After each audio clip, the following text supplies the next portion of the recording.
And our conversation with Denny Semsick is brought to you by Marcus & Mack, a law firm representing injured people. And he joins us on the telephone now here on Indiana in the Morning. Denny, good morning. Good morning. It's good to have you on the air with us here today. You are running for the State House of Representatives, the 62nd District, the seat currently held by Republican Jim Struzzi. You are running on the Democratic ballot, correct? That's correct. Very good. So for folks who don't know you at all, Denny, introduce yourself. Tell us about yourself. Okay. Well, I grew up here in Indiana, and I plan to stay. I'm married, and I have 2 sons, 5 grandchildren. I'm a hunter, sportsman, golfer, fisherman, and I love Pennsylvania. Very good. And what do you do? Well, right now I'm retired. I worked for PennDOT for 35 years as a planning and programming manager, and then I went into the engineering consultant field for a number of years, and now I'm retired. Mm-hmm. And you're running for the State House of Representatives, the 62nd District. What made you want to run? Okay, this just take a few minutes. It's my love of country and my commitment made me run for this office. For the past 20 years, the Republican Party has held the majority and controlled Pennsylvania. I studied the demographics for that period, and I just want to run a few things by you. The population for Indiana County has dropped consistently since 1990. The median household income has dropped, and once we factor in inflation, the disposable income has dropped significantly. The poverty level of Indiana County has increased. Our unemployment level since 2010 has been consistently above the state average. Now, these facts indicate to me that our legislators are supporting the Republican Party statewide at the expense of the Indiana County citizens. The same demographics for Indiana Borough are worse. The figures that really concern me the most is 38% of the Indiana County workforce makes less than $30,000. So I'm making it my mission to stop the Republican erosion of our entire concept of life and living. I'm promoting my campaign as building a voter coalition, which is consistent with our campaign motto of solving issues together. Now, I'm de-emphasizing the terms independent, Democrat, and Republican because I believe those labels have become divisive. And that is preventing us from having bipartisanship. Mm-hmm. Our coalition will be those folks who will work together to move Indiana and Pennsylvania forward faster and further. That's why I'm running for office. What are some of the things that you would like to see done in Harrisburg differently than are being done now? Well, my key issues, number one, is the real estate property tax reform. I've been studying this thing for a long time, and Senate Bill 76 in detail. For 20 years, they've been working on this legislation. And back when that started, the reason for it was to reduce the burden of the retired fixed income property owner.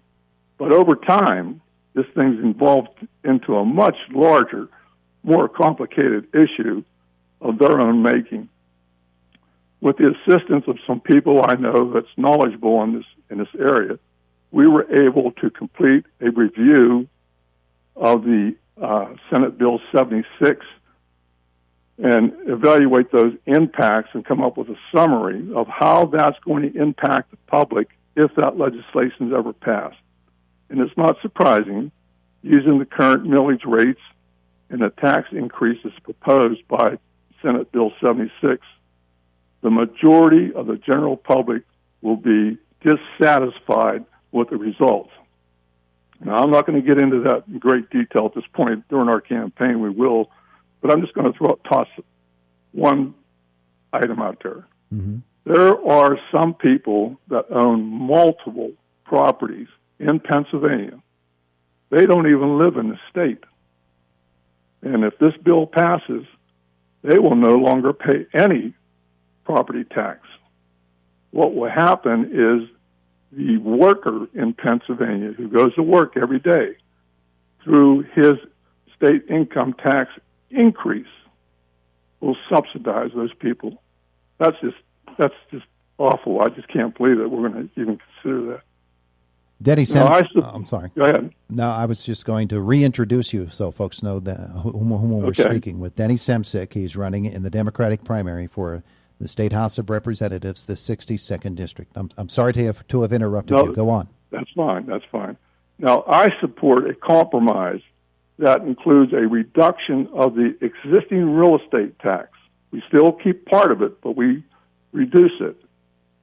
And my main difference is I want to focus on primary residence only.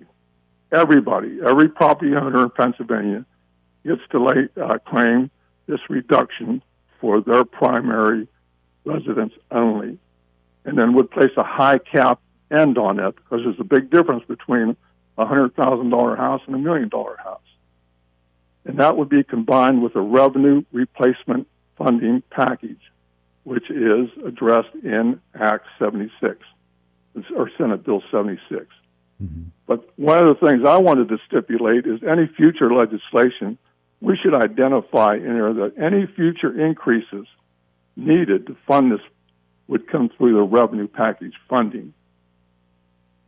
So that's my number one issue. And the second issue is lower prescription drug cost. This isn't new. This has been around, and everyone knows how to fix it. Our problem in fixing it is finding enough votes that we can get to pass it, because the majority of them are locked up through lobbyists.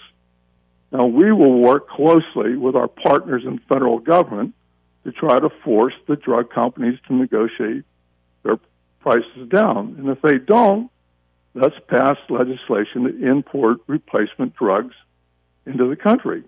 That'll take care of the problem. It's not real difficult. My next issue is the Marcellus Shale tax.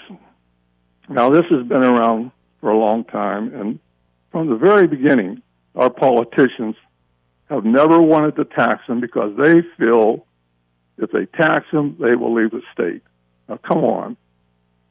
With the amount of revenue invested in their infrastructure, and they anticipate themselves 30% growth, they can't afford to walk out. I would also add that the big business gas companies have invested over $60 million in the recent years lobbying our state legislature to protect their interests. And listen to this.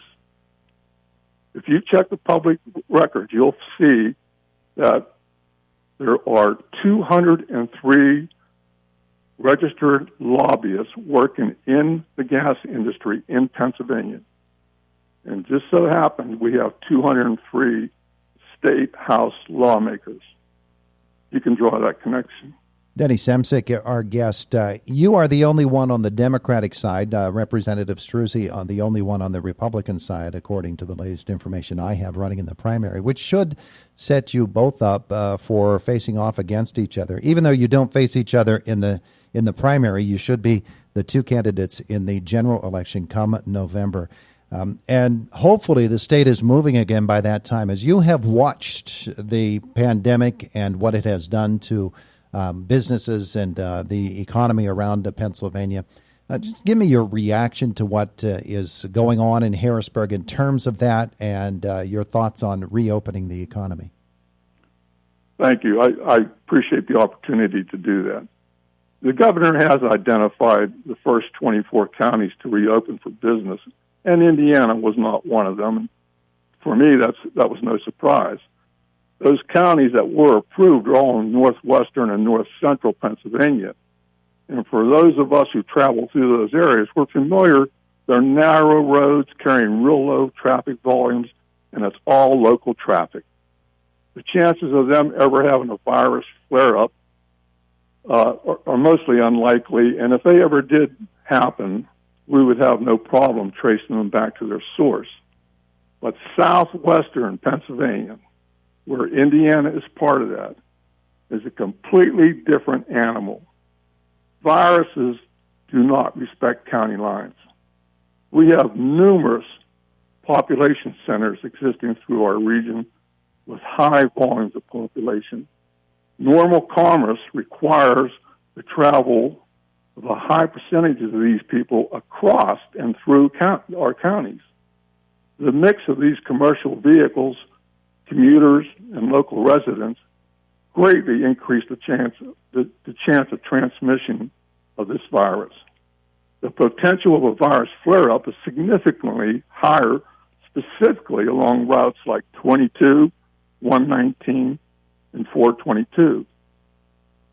Contracting the virus through these areas would be difficult at best. Now, we understand completely the devastation the economy to the economy impact from the shutdown has caused. But I also understand the grief experienced by these families who have lost people. And so we need to, this is a very complex issue, emotional too, and we need to require a lot of understanding and forethought.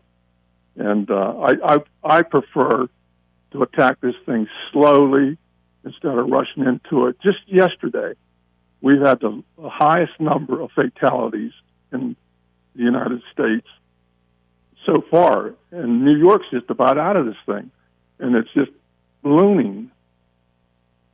I personally believe we're going too fast. Denny Semsick has been our guest here this morning on Indiana in the Morning as we get set for CBS Sports coming in just a second. Denny, closing seconds, a closing comment from you.